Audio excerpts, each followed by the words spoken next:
Hello guys, good morning. Today is November 11. Ang bagyong Nika ay dumating dito sa Barangay Purok, 7 Laguna, Kawayan City. Ito po ay ating update for today ng umaga sa Barangay Laguna. Ayan guys, sobrang malakas ang hangin, ulan at hangin. Ayan po, ang ating bagyong Nika ay dumating na dito sa amin sa baryo ng Barangay Ladinag. Ayan guys, yung mga saging ay na hangin-hangin. Huwag sana matumbay yung mga puno ng niyog at saging guys, at kawawa naman.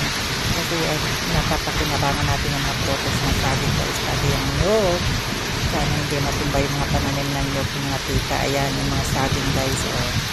Ang dami, ang lakas ng hangin, ang tumutunog yung kunin ng hangin at ulan. Ayan, yung sasakyan na traktor. Mga traktor sa bukid yan guys. Ang lakas ng ulan, grabe. Tignan nyo guys, yung bahay ng tita. Ayan. Wala kayo wifi no? Bahay ng tita. Kayo.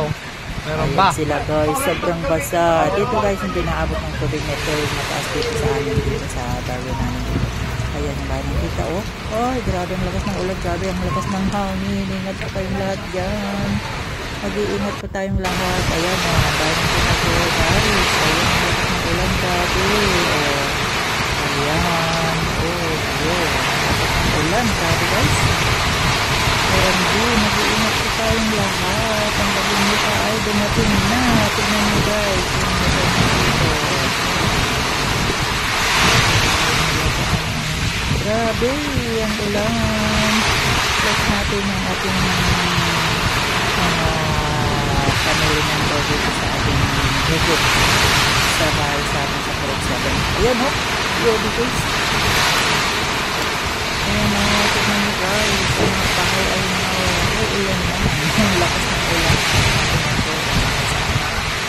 Kasama natin ba yung mga puno dyan sa pagdalagas ng ulan, grabe. Kaya mga puno na yun, naputo lahat guys. Napunta lahat ng puno na yan. Kaya ang ating mga puno na yan guys, kawawang nangyari guys. Nalalagyan ng puno ng pala. Ayan, puno ng mangga. Ibang sa mga puno ng mangga natin. Guys, thank you sa lahat po ng tumutuloy sila. Thank you for watching guys. So yun, yung papaya, sayang naman tumutumba yung papaya guys. OMG. Pag naman sana matumba yung puno ng papaya. Ang dami pa naman mamunga yung papaya ng tito. Ayan.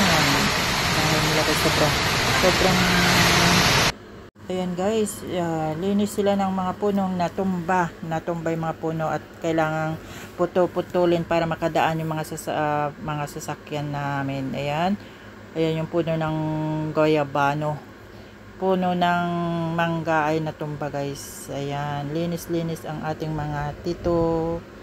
Ayan guys, yung puno ng guayabano natumba. Ayan grabe ang nangyari dito sa baryo namin. Para maayos yan guys, kailangan putulin at